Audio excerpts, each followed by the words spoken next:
Welcome to Network Africa. Coming up on the program, the United Nations calls on the International Criminal Court to investigate alleged war crimes committed by both factions in the last 2 years in Libya. Then the UN Secretary General, Mr. Ban Ki-moon, visits a site hosting internally displaced persons in the Democratic Republic of Congo. And later, 5 African leaders arrive in Burundi. They seek to get the mediation process between Nkurunziza and the opposition started.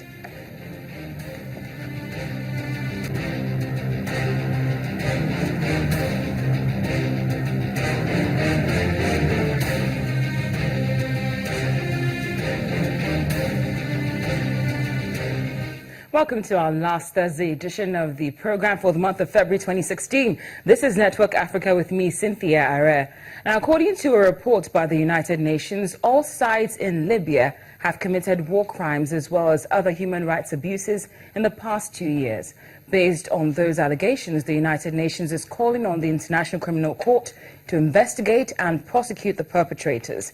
An investigation by UN human rights officers compiled evidence of executions of captives, assassinations of prominent women activists, widespread torture, sexual crimes, abductions, indiscriminate military attacks on civilian areas, and abuse of children since the start of 2014. The 95-page report was compiled based on interviews with about 200 witnesses and victims, and also 900 individual complaints. Well, it's been almost a week since 60% of Uganda's electorate opted to give President Yoweri Museveni another shot at being president for the 5th term. However, the credibility of the election is still being questioned by the European Union and the United States. The UN High Commissioner for Human Rights is also concerned about the so-called tense post-electoral situation in Uganda following the presidential elections. According to the OHCHR, the election has been marred by sporadic violence and opposition allegations of electoral fraud, with Museveni's main rival, Kizza Besigye, being arrested several times. Concerned by the tense post-electoral situation in Uganda, with reports of at least 2 people killed and an unknown number of people injured, heavy military and police forces deployed in the streets of Kampala, and the arrest of 4 opposition leaders since Thursday's elections. 2 other presidential candidates have also been reportedly arrested over the last few days. Mr. Mbabazi from the Go Forward party has been under house arrest since Saturday, and Mr. Abed Mbwanika, president of the People's Development Party, was reportedly intercepted by police on Friday at Mutukula, close to the border with Tanzania, as he was attempting to leave the country with his family. Kampala's Lord Mayor Erias Lukwago was also arrested on Saturday as he was talking to the press about Mr. Besigye's arrest.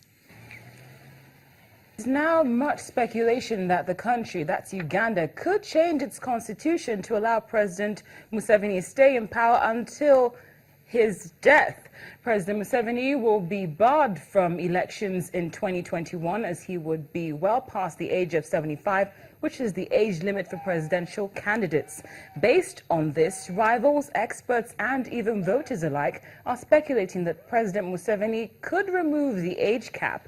We'll have to wait and see if he follows through with the speculation, and this comes about a week after President Mugabe of Zimbabwe confirmed that he would remain in power until God calls him.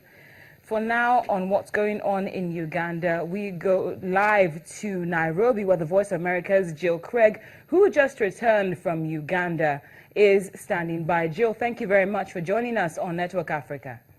Thank you. Now, based on what you saw while you were in Uganda and the speculation being made by the EU and the United States, is there really a correlation between what you witnessed and what they're saying as regards the credibility of the elections? Yeah, the international bodies, especially the electoral monitoring missions that were sent to Uganda, have pretty much unilaterally said that the elections of Uganda of 2016 were not without democratic shortfalls. Some of the things that I specifically saw that have been mentioned in these reports include the delay of ballot papers. So the polls were supposed to open at 7 a.m. and at about 6:30, I was driving around, and it took me until about 9 o'clock before we started to get reports that ballot papers had actually been delivered. And a 9 a.m. delivery was actually a lucky fortune for people there. Some people had to wait 5 hours before their ballots were delivered, and some people even waited 7 hours. In one case, only the Minister of Parliament ballots were delivered, not even the presidential ballots, after 7 hours, which led to some chaos. So that was one item. Another comment that the international observers made was that the shutdown of social media, including Twitter and mobile money, was a problem. And again, I can confirm that in my own experience, Twitter was not working, Facebook was not working, and there were some serious problems along those lines. And then finally, another big issue is the fact that the opposition candidate, Mr. Besigye, has been detained, tear gassed along with his followers, and then intermittently taken either to the police station or back to his home, and then he's been under house arrest. So those issues were some of the biggest things that I personally either witnessed or have heard of from my colleagues and witnesses, or other people have said, and these are all things that the international bodies have mentioned as well. Well, Jill, who's supposed to be doing what about this, based on what you just said? Because we've heard the president say that he's not bothered about what the international community thinks, the U.S. and the EU specifically, based on what they were saying about the credibility of elections. So who's supposed to do what in this case now that the credibility is in question? Yeah, right. That's a good question. First of all, the Electoral Commission obviously believes that its process was free and fair, transparent, and Mr. Museveni clearly believes that it was as well. Right now, what happens by Ugandan electoral law and also by the Constitution, candidates have 10 days to challenge in the Supreme Court if they believe that the election was handled unfairly. And so what that requires is for that candidate to bring forth credible evidence to the Supreme Court to show them, and then the Supreme Court will make that final decision. However, in this particular case, as you know, we have a problem because Mr. Besigye hasn't been able to, he hasn't been given unfettered access to the Electoral Commission in order to get this evidence that he would need to actually mount a case at the Supreme Court. So that is one issue, and I should mention that the police inspector general today came out with a statement and said that they have not put Mr. Besigye under house arrest, they have not detained him, and that he does have free access to the Electoral Commission. So I should also mention that that is what the police commissioner, the inspector general of police said today. Finally, Jill, we're hearing that, there's speculation that the President Museveni could join the likes of President Mugabe in being president for life.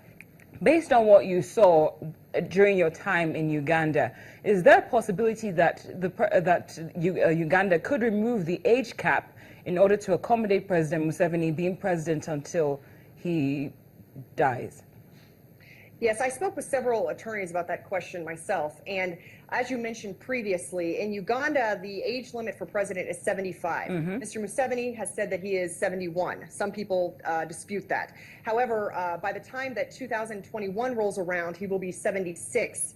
Which does put him over the age of 75. So at a press conference last weekend at his home, Mr. Museveni actually told reporters that he would do whatever the Constitution would allow. But that's important to recognize because in 2005, Parliament actually amended the Constitution to abolish term limits, which allowed Mr. Museveni to continue running for president. So just because, currently that is not allowed, that's not to say that in the future that Constitution will not be amended.